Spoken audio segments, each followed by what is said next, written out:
Hello everyone, welcome back to the digital learning platform of Winsome International School. My name is Shaheen and today we are going to cover chapter 4 of your book Beehive. Alright, class 9 की जो Beehive book है उसका chapter 4 आज हम करने वाले हैं जिसका title है A Truly Beautiful Mind.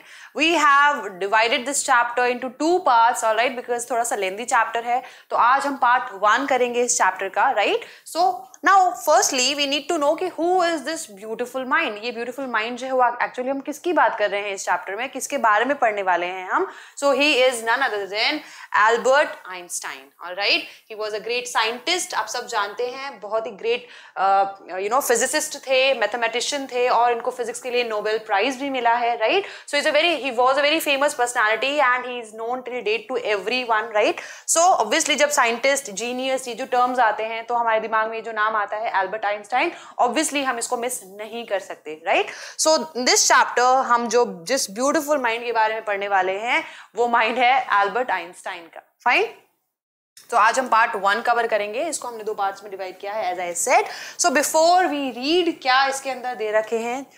Who do you think of when you hear the word genius. जब भी आप ये टर्म आपके सामने आता है जीनियस, आप किसके बारे में सोचते हैं या जो पहला नाम है वो कौन सा आता है आपके दिमाग में. Who is a genius? What qualities do you think a genius has? और आपके अकॉर्डिंग आप अगर डिफाइन करना चाहेंगे कि कोई जीनियस है तो वो क्यों है, क्या क्वालिटीज होंगी उसके अंदर कि उसको हम जीनियस जो है वो लेबल देंगे. ठीक है, तो वो क्या हो सकता है. ही इज स्मार्ट, फेस से नहीं माइंड से. Intelligent, obviously. इनोवेटिव, राइट, वो लोगों को फॉलो नहीं करते. जीनियस जो होते हैं वो अपने खुद के आइडियाज क्रिएट करते हैं, इनोवेटिव मेथड के साथ सोचते हैं. वो ये नहीं सोचते कि नहीं ये तो पहले किसी ने किया ही नहीं है तो मैं इसको क्यों ट्राई करूं. No, they always think of new things, right. हमेशा नई चीजों को इन्वेंट करने के बारे में सोचते हैं. तो they have innovative ideas, right. So they are innovative, they are spontaneous. उनके पास हर बात का एकदम इंस्टेंट जवाब होता है बिकॉज वो अपना माइंड जो है एक एवरेज ह्यूमन ब्रेन से एक्स्ट्रा यूज करते हैं. Fine.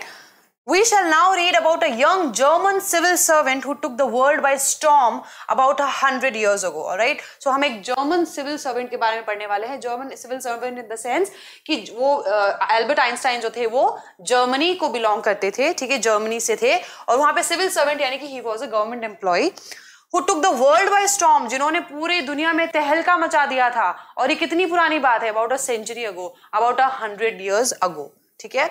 In the summer of 1905, the 26-year-old published in quick succession 4 groundbreaking papers about light, the motion of particles, the electrodynamics of moving bodies and energy. यानी कि 1905 के अंदर एक 26 साल के व्यक्ति ने 4 ऐसी इंपॉर्टेंट चीजों के बारे में लिखा जिसके बारे में पहले किसी ने सोचा नहीं था. ठीक है, वो क्या जर्नल्स थे, क्या जर्नल्स निकाले थे उन्होंने. About light, motion of particles, ठीक है, पार्टिकल्स कैसे मूव करते हैं, electrodynamics of moving bodies and energy. In 4 important topics के बारे में उन्होंने पेपर्स में जर्नल्स निकाले. Fine. His work took up only a few pages in scientific journals but changed forever our understanding of space, time and entire cosmos and transformed the name Einstein into a synonym for genius. ठीक है, हालांकि उन्होंने जो भी papers लिखे थे वो scientific journals के कुछ पेजेस ही कवर कर पाए, लेकिन उससे इंपॉर्टेंट क्या था कि उन्होंने जो भी थियरीज लिखी थी, जो भी थियरीज उन्होंने इन्वेंट की थी, उससे हम सबका जो नजरिया है इन चीजों को समझने का, स्पेस को समझने का, एनर्जी को समझने का, लाइट को समझने का, वो कंप्लीटली चेंज हो गया. और वो जो रेवोल्यूशन लेके आए उसकी वजह से जो टर्म जीनियस है वो आइंस्टाइन का सिनोनिम बन गया. ठीक है, कि अगर हम बात करेंगे जीनियस की तो आइंस्टाइन ना आए वहां पे, ऐसा हो ही नहीं सकता. तो वो एक तरह से उसका पर्यायवाची बन गए वो. ठीक है, जीनियस टर्म का पर्यायवाची बन गया कौन, Albert Einstein. Fine. 50 years after his death, Albert Einstein's genius still reigns. Reigns means rules. यानी कि उनके मरने के 50 साल बाद भी एल्बर्ट आइंस्टाइन का जो जीनियस माइंड है वो आज भी रूल करता है. यानी जो भी थियरीज उन्होंने उस वक्त 50 साल पहले बनाई थी, यानी अपने मरने से पहले उन्होंने जितनी भी बनाई थी वो आज भी रूल कर रही हैं. वो आज भी अनचेंज्ड जो है वो हमारे सामने है और हम उसी को पढ़ते हैं. Alright. Alright, let's read the chapter, right. पर समझते हैं इस चैप्टर को। एक्चुअली इनकी लाइफ के जो कुछ एक्सट्रैक्शंस दिए गए हैं इसके लाइफ इवेंट्स में से कुछ हमें पढ़ने को मिलेगा कि इनकी लाइफ में क्या क्या चीजें हुई, क्या क्या इंपॉर्टेंट पार्ट्स थे इनकी लाइफ के अंदर, that we are going to read in this chapter. Fine, so this is basically a biography of Albert Einstein, ठीक है। Albert Einstein was born on 14th March 1879 in the German city of without any indication that he was destined for greatness, ठीक है। destined for greatness, without any indication that he was destined for greatness का मतलब है कि वो 14 मार्च 1879 में पैदा हुए जर्मन की एक सिटी में, लेकिन तब तक ये कोई नहीं जानता था कि वो महान बनने के लिए पैदा हुए हैं, ठीक है। कि उनकी किस्मत में क्या लिखा था, महान बनना लिखा था। महान कैसे बनना, अपने काम से, ठीक है, because of his actions. On the contrary means उसके विपरीत, उसके उल्टा, हिज मदर थॉट, उनकी मदर को क्या लगता था, हालांकि रियलिटी तो क्या थी, वो why was he born, he was born to be great person, he was destined for greatness. लेकिन उसके विपरीत, ऑन द कॉन्ट्ररी, उनकी मदर को क्या लगता था, that Albert was a freak, कि ये तो पागल है, ठीक है। A word used disapprovingly to talk about a person who is unusual and doesn't behave, look or think like other, यानी कि ऐसा व्यक्ति जो कि बाकी नॉर्मल इंसानों के जैसे ना तो बात करता है, ना दिखता है, ठीक है, और ना ही बिहेव करता है। फाइन, तो उनकी मदर को ऐसा लगता था कि ये तो फ्रीक है, ही इज अ फ्रीक। एल्बर्ट तो क्या है, पागल है, इसका दिमाग सबके जैसा नहीं है, क्योंकि सबसे अलग हटके काम करता है, अलग नजर आता है, अलग बिहेव करता है, तो इज अ फ्रीक, ठीक है। क्योंकि वो उस वक्त अपने बेटे को नहीं जानती थी कि एक्चुअली उनके दिमाग में या उनका दिमाग कितना शार्प है। To her his head seemed much too large, Albert की मदर को लगता था कि उसका सर बहुत ज्यादा बड़ा है, मतलब नॉर्मली जितने बच्चों का होता है उससे ज्यादा सर उनके बच्चे का बड़ा है, इसलिए उनको वो एबनॉर्मल लगते थे, ठीक है। आइंस्टाइन उनको लगता था कि एबनॉर्मल चाइल्ड है, क्योंकि बिहेव भी डिफरेंटली करता है, दिखता भी अलग है और उसकी हरकतें भी सबसे अलग है, सो ही इज अ फ्रीक। तो उस पर ज्यादा अटेंशन नहीं देती थी, ये समझ के कि he is a freak. Fine, at the age of 2.5 Einstein still wasn't talking, यानी कि वो 2.5 years के हो गए, 2.5 साल के हो गए, लेकिन तब तक भी वो बोल नहीं पाते थे, ठीक है। यूजुअली एक बच्चा 1.5 साल का होता है तो वो बोलने की कोशिश स्टार्ट कर देता है, राइट, चाहे वो स्टैमर करता है, लेकिन वो बोलना स्टार्ट कर देता है, कुछ वर्ड्स चाहे वो ब्रेक करके बोले बट बोलना स्टार्ट कर देता है। लेकिन यहाँ पे वो 2.5 साल के हो चुके थे, but still he wasn't speaking, वो बिल्कुल नहीं बोलते थे। When he finally did learn to speak, और जब फाइनली उन्होंने बोलना सीखा, he uttered everything twice, वो हर बात को 2 बार बोलते थे, यानी he used to repeat, एक बात बोली उसको दोबारा रिपीट किया, ठीक है, उसी लाइन को दोबारा से रिपीट किया। सो दैट इज, वो जब भी उन्होंने फाइनली बोलना सीखा तो क्या था कि हर बात को रिपीट करते थे, दोहराते थे। Einstein did not know what to do with other children and his playmates called him brother boring, ठीक है, यानी आइंस्टाइन को नहीं पता कि मैं दूसरे बच्चों के साथ करूं तो करूं क्या, वो उनका खेलने में उनके साथ बिल्कुल इंटरेस्ट नहीं था, ठीक है। और जो दूसरे बच्चे थे, प्लेमेट्स यानी जो साथ में खेलने वाले बच्चे थे, वो क्या कहते थे एल्बर्ट आइंस्टाइन को, ब्रदर बोरिंग। उसको एक टाइटल दे दिया था कि ये तो बोरिंग है, ये तो वैसे भी किसी काम का नहीं है, ना तो ये खेलता है ना हमारे साथ ये खेलने की कोशिश करता है, तो ही इज अ बोरिंग पर्सन, इसलिए उसका नाम क्या रख दिया, brother boring. So the youngster played by himself much of the time, इसलिए अब एल्बर्ट आइंस्टाइन के पास क्या ऑप्शन था, क्योंकि उनके कोई प्लेमेट्स नहीं थे, साथ में खेलने के लिए कोई नहीं था, तो वो अपने आप अकेले ही खेलते रहते थे। He especially loved mechanical toys, उनको सबसे ज्यादा इंपॉर्टेंट अच्छी क्या चीज लगती थी, मैकेनिकल टॉयज, ठीक है, जो भी टॉयज थे, मैकेनिकल टॉयज होते थे, वो बड़े अच्छे लगते थे, उनमें बहुत इंटरेस्ट था। Looking at his newborn sister Maja, he is said to have said, "Fine, but where are her wheels?" यानी कि वो मैकेनिकल टॉयज में इतना ज्यादा लॉस्ट हो चुके थे या इतना ज्यादा इंटरेस्ट लेते थे कि उन्होंने अपनी जब न्यू बॉर्न सिस्टर को देखा, अपनी बहन को देखा, तो उसको देख के बोला ठीक है बट इसके व्हील्स कहाँ हैं, यानी कि वो उसके अंदर भी व्हील्स ढूंढ रहे हैं, ठीक है। इतना ज्यादा मैकेनिकल टॉयज के अंदर ही वाज लॉस्ट या he was so much interested कि अपनी सिस्टर के अंदर भी वो व्हील्स ढूंढने लगे कि वो उसको टॉय लग रहा है कि it's a toy. Fine. A headmaster once told his father that what Einstein chose as a profession wouldn't matter because he'll never make a success at anything. Very important. बहुत बार ऐसा होता है जब बहुत सारे लोगों को ऐसे वर्ड्स सुनने पड़ते हैं डिस्करेजमेंट के, उनको इतना ज़्यादा डिस्करेज किया जाता है कि तुम किसी काम के नहीं हो, तुम बिकॉज तुमने 10th में अच्छे परसेंटेज सिक्योर नहीं किए, 12th में अच्छे परसेंटेज सिक्योर नहीं कर पाए, you are not a good student, you are not able to perform well in academics, आप अच्छे से एकेडमिक्स में स्कोर नहीं कर रहे हैं, तो you are good for nothing, किसी काम के नहीं हो, तुम आगे जाके भी कुछ नहीं कर पाओगे। ठीक है, ऐसे स्टेटमेंट्स हमें कई बार सुनने पड़ते हैं। यहाँ पे भी एल्बर्ट आइंस्टाइन जैसे जीनियस को भी ये सेंटेंसेस सुनने पड़े थे जब उनके फादर को बुला के उनके हेडमास्टर ने कहा था कि इससे कोई फर्क नहीं पड़ता कि आइंस्टाइन कौन सा प्रोफेशन अपनी लाइफ में चूज करता है, बट मार्क माय वर्ड्स, इसको किसी भी चीज में सक्सेस नहीं मिलेगी। ये बात किसने बोली, ये प्रेडिक्शन किसने किया, हिज हेडमास्टर। फर्स्टली आइंस्टाइन की मदर ने ही खुद ने ये मान लिया था कि ही इज अ फ्रीक। ठीक है, अब वो जब थोड़ा बड़े हुए, he was admitted to school, headmaster also revealed कि भाई ये किसी काम का नहीं है, ये बड़ा होकर चाहे कोई भी प्रोफेशन चूज करे, ये सक्सेस इसको नहीं मिलने वाली। फाइन।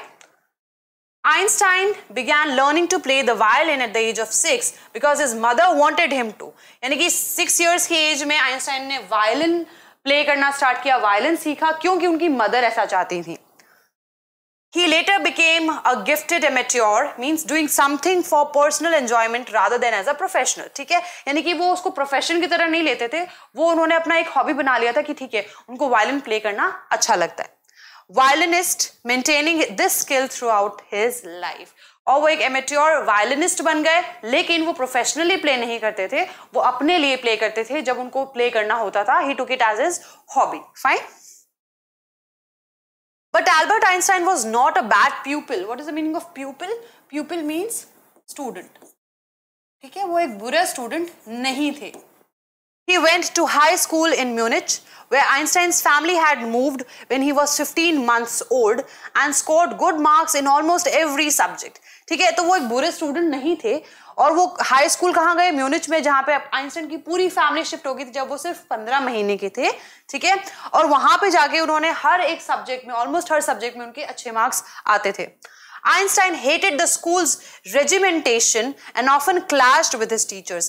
Einstein को स्कूल का जो रेजिमेंटेशन था, रेजिमेंटेशन का क्या मतलब होता है, ऑर्डर और discipline taken to an extreme, यानी कि डिसिप्लिन को इस तरह से फॉलो करना कि वो एक एक्सट्रीम लेवल पे चला जाए। ठीक है, यानी कि किसी भी चीज को फ्लेक्सिबल ना रखना, ऑलराइट, कि ऐसा है तो ऐसा ही रहेगा नो मैटर व्हाट, चाहे कंडीशन कैसी भी हो रही है, तो एक फ्लेक्सिबिलिटी जहां होनी चाहिए वो नहीं था। तो आइंस्टाइन को इस रेजिमेंटेशन से, इतना strict law and order and discipline से इतना प्रॉब्लम था कि कई बार उनके टीचर से क्लैशेस होते थे। क्लैशेस मींस टकराव हो जाया करता था, बहस हो जाया करती थी। Fine.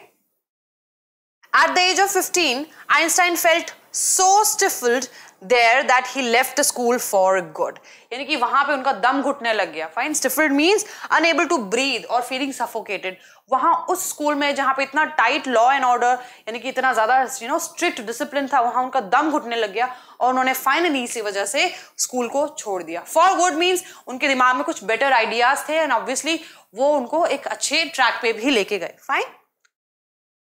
The previous year, Albert's parents had moved to Milan and left their son with relatives. ठीक है, उससे एक साल पहले ही एल्बर्ट के पेरेंट्स जो थे वो मिलान शिफ्ट हो गए और आइंस्टाइन को उनके रिलेटिव्स के यहाँ छोड़ दिया।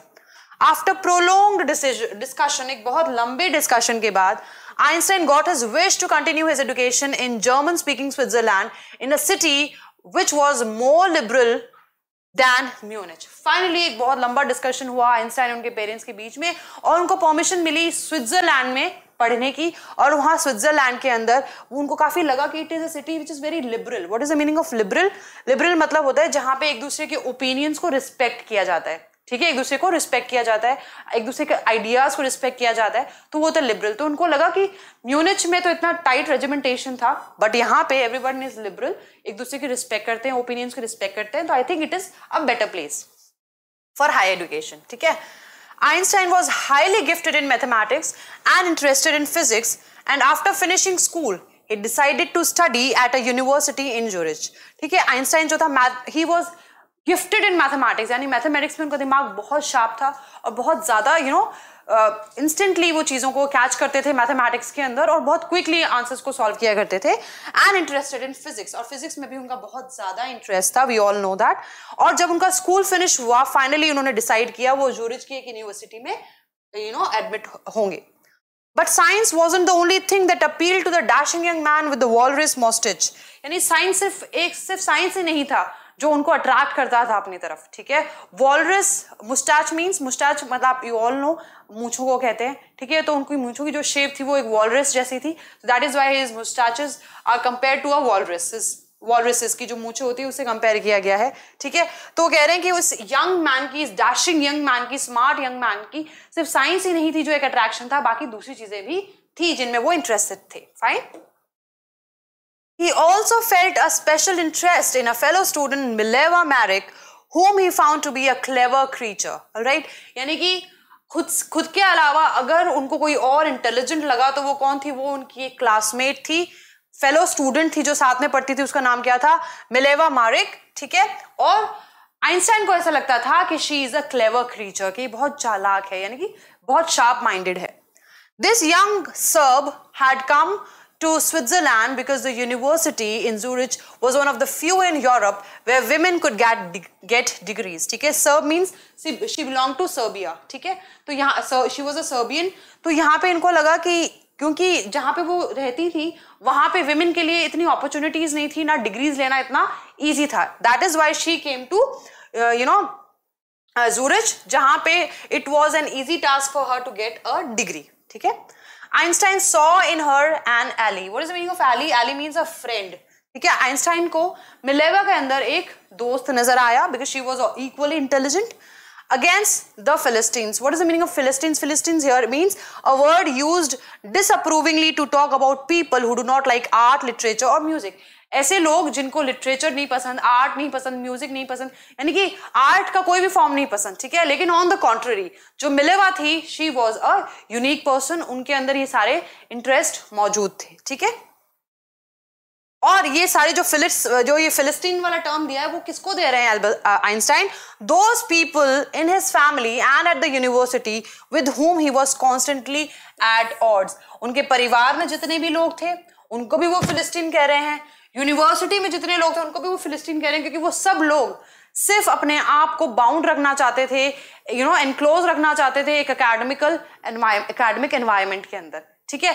लेकिन मिलेवा मारिक जो थी, she was different and she was somewhat like Einstein. इसलिए आइंस्टाइन को वो अलग लगी और उनमें उनको इंटरेस्ट आया और उनको लगा कि हाँ, she could be my friend, ठीक है. उनको उसमें अपना दोस्त नजर आया. फाइन.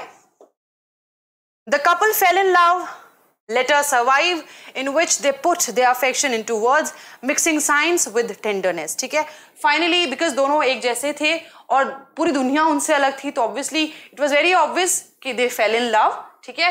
और अभी भी वो ऐसे लेटर्स सर्वाइव कर रहे हैं, यानी कि ऐसे लेटर्स प्रेजेंट है जहां पे जिन लेटर्स में दोनों ने अपने फीलिंग्स, अफेक्शन शेयर किए हैं. उसके अलावा भी साइंस की कई सारी बातें उन्होंने की, because both they both had a scientist mind, ठीक है. तो काफी सारी चीजें उसमें उन्होंने शेयर की है. रोट आइंस्टाइन मीन्स आइंस्टाइन के कुछ लेटर्स है जिसमें उन्होंने लिखा है, how happy and proud I shall be when we both have brought a work on relativity to a victorious conclusion.